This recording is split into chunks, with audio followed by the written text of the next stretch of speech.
आइए आज हम लोग राष्ट्रीय शिक्षा नीति अध्यादेश 2020 को अब आसान भाषा में जानने की कोशिश करते हैं।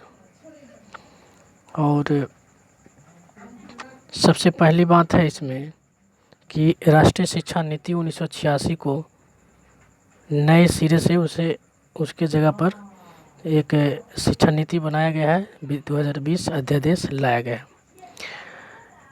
इससे भी पहले राष्ट्रीय शिक्षा नीति के लिए 2015 में काम शुरू हुआ था, जिसकी अध्यक्षता TSR सुब्रमण्यम साहब की अध्यक्षता में किया गया था। ये 5 सदस्यीय समिति थी, लेकिन सरकार द्वारा इसे स्वीकृत नहीं किया गया था।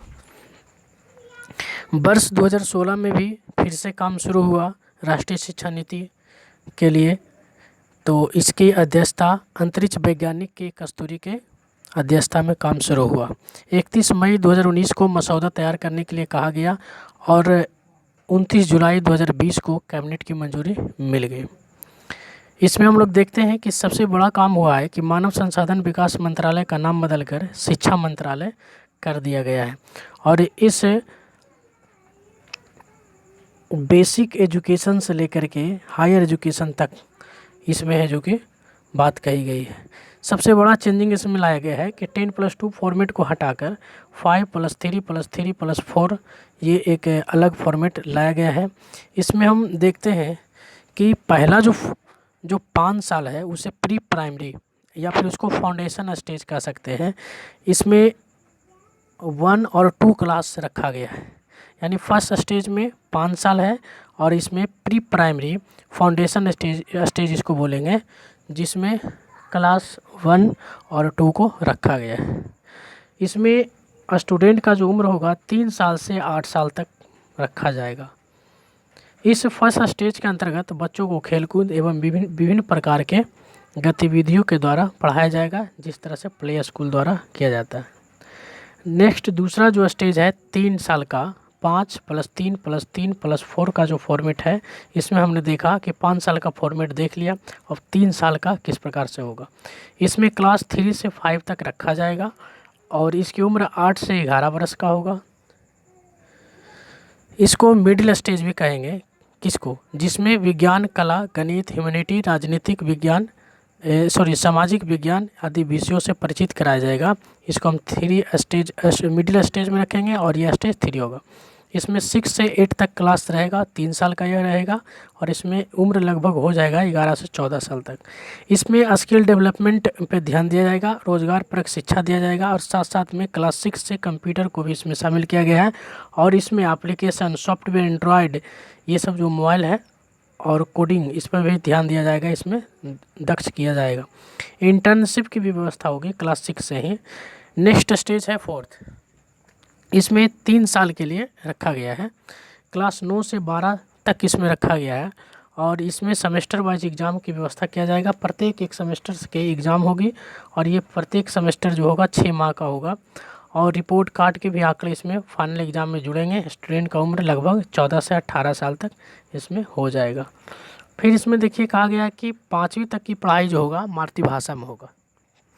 दूसरी बात इसमें कहा गया है कि पहली ऐसा एजुकेशन जो हमारा नीति है, इसमें पहली बार 3 से 6 साल के बच्चों को पहली बार इसमें रखा गया है, शामिल किया गया है और 3 साल आंगनबाड़ी या फिर प्री स्कूल जो हम कहेंगे उसको में रखा जाएगा।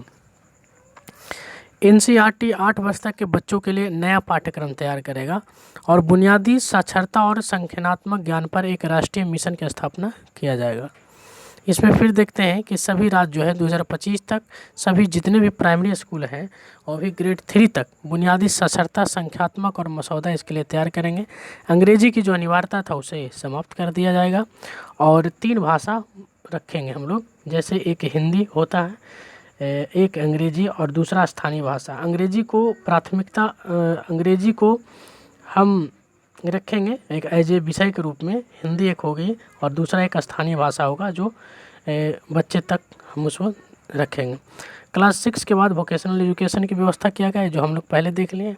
12वीं के बाद विषयों को स्विच करने की सुविधा की व्यवस्था होगी। स्कूल कॉलेजों की जो मनमानी फीस है उस पर रोक लगेगी। एक देश में एक सिलेबस होगा, चाहे प्राइवेट हो या फिर सरकारी।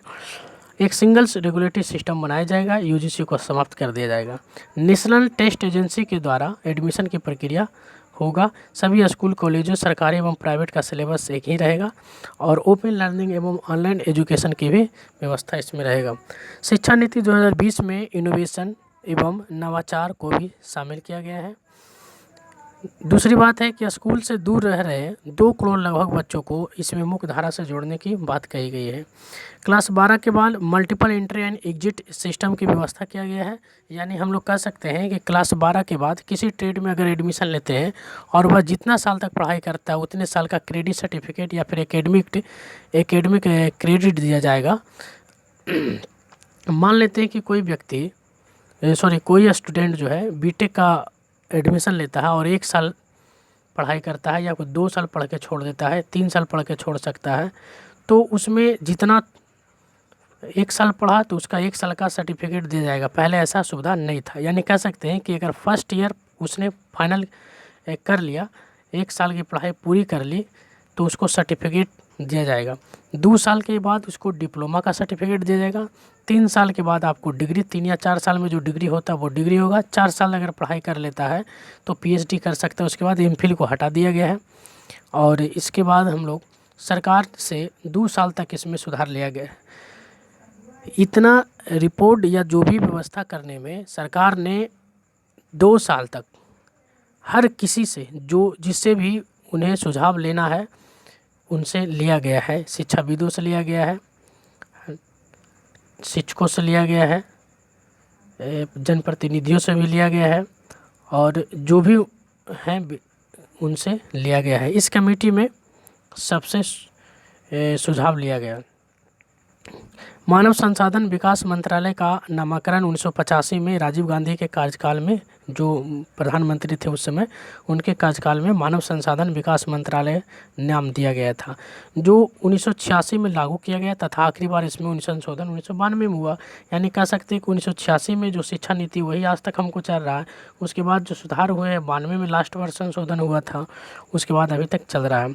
इसमें एक चीज़ और ध्यान देना है कि कानून एवं चिकित्सा कॉलेजों को छोड़कर सभी उच्च शिक्षण संस्थानों के लिए एक ही नियामक द्वारा संचालित किया जाएगा।